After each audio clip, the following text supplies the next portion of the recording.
അപ്പം ഇന്ന് എൻ്റെ കയ്യിലൊരു വെറൈറ്റി രീതിയിലുള്ളൊരു മുട്ട ഓംലേറ്റ് ഉണ്ട് കേട്ടോ.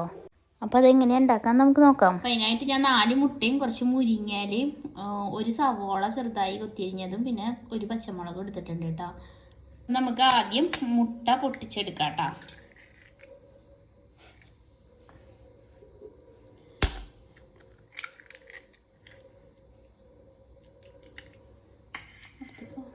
അങ്ങനെ 4 മുട്ടയും പൊട്ടിച്ചെടുത്തതിന് ശേഷം അതിലേക്ക് ഞാൻ ആവശ്യത്തിന് ഉപ്പും ആവശ്യത്തിന് കുരുമുളക് പൊടിയും ചേർത്ത് കൊടുത്തു കേട്ടോ. ഈ കുരുമുളക് പൊടിക്ക് പകരം വേണമെങ്കിൽ മുളക് പൊടി ചേർത്ത് കൊടുക്കാം. അത് നമ്മുടെ ഇഷ്ടം പോലെ എന്താണോ ഇഷ്ടം അതിനനുസരിച്ച് ചേർത്ത് കൊടുത്തിട്ട് നല്ലപോലെ മിക്സ് ചെയ്തെടുക്കുക. പിന്നെ നേരത്തെ അരിഞ്ഞു വെച്ച പച്ചമുളകും പിന്നെ സവോള കൊത്തി അരിഞ്ഞു വെച്ചില്ലേ അതും പിന്നെ മുരിങ്ങയില വൃത്തിയാക്കി വെച്ചത് അതും കൂടി ചേർത്ത് കൊടുത്തിട്ട് ഒന്നുകൂടി നന്നായി ബീറ്റ് ചെയ്തെടുക്കുക കേട്ടോ. അപ്പോൾ ഇത് മുട്ടയിൽ മിക്സ് ചെയ്യാൻ കുറച്ച് നേരം ഒന്ന് ഇളക്കി കൊടുക്കേണ്ടി വരും. കാരണം എല്ലാം അങ്ങനെ പൊന്തി കിടക്കുകയുള്ളൂ. എന്നാലും നമ്മളത് നന്നായി മിക്സ് ചെയ്തിട്ട് എല്ലാം കൂടി ഒന്നാക്കി ചേർത്തെടുക്കുക കേട്ടോ.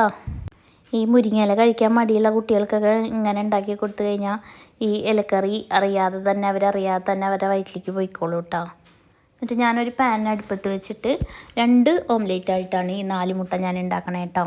4 കൂടി ഒരുമിച്ച് വെച്ചാൽ മറിച്ചിടുമ്പോൾ പൊട്ടിപ്പോവും. കനം കൂടുമ്പോൾ പിന്നെ മറിച്ചിടാൻ പാടാണല്ലോ. അപ്പോൾ ഇങ്ങനെ 2 എണ്ണമായിട്ട് നമുക്കിത് ചെയ്തെടുക്കാം. പിന്നെ തീ കൂട്ടി വെക്കരുത്. ഒന്ന് സിമ്മിൽ വെച്ചിട്ട് എല്ലാം ഒന്ന് വാടി വേവാനുള്ള സമയം കൊടുക്കണം കേട്ടോ. പിന്നെ ഒരു പുറമായി കഴിഞ്ഞാൽ നമുക്ക് മെല്ലെ ഇത് മറിച്ചിട്ട് കൊടുക്കാം. പൊട്ടാതെ ശ്രദ്ധിച്ച് മറിച്ചിടണം കേട്ടോ. എന്നിട്ട് മറുവശം ചെറുതീയിൽ അങ്ങനെ വേവിക്കുക. അപ്പോൾ ഇതാ ഒരു ഓംലേറ്റ് റെഡി ആയിട്ടുണ്ട്.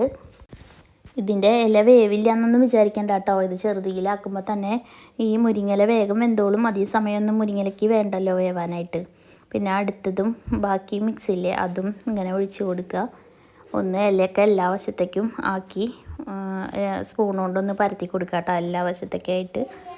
ഇത് കാണാനും നല്ല രസമാണ് എല്ലാ കളറും കൂടിയാകുമ്പോൾ. അപ്പോൾ കുട്ടികൾക്ക് കഴിക്കാനൊരു ഇഷ്ടമൊക്കെ ഉണ്ടാവും കേട്ടോ. അപ്പോൾ അങ്ങനെ നല്ലൊരു ഓംലേറ്റ് റെഡി ആയിട്ടുണ്ട്. ഇങ്ങനെ ചീരലയും എന്ത് ഇലകളും ആണെങ്കിലും ഇങ്ങനെ ഇട്ടിട്ട് നമുക്ക് ഓംലേറ്റ് ഉണ്ടാക്കാം കേട്ടോ. ഇലക്കറികൾ കഴിക്കാൻ മടിയുള്ള കുട്ടികൾക്കൊക്കെ ഇങ്ങനെ ഉണ്ടാക്കി കൊടുക്കാവുന്നതാണ്.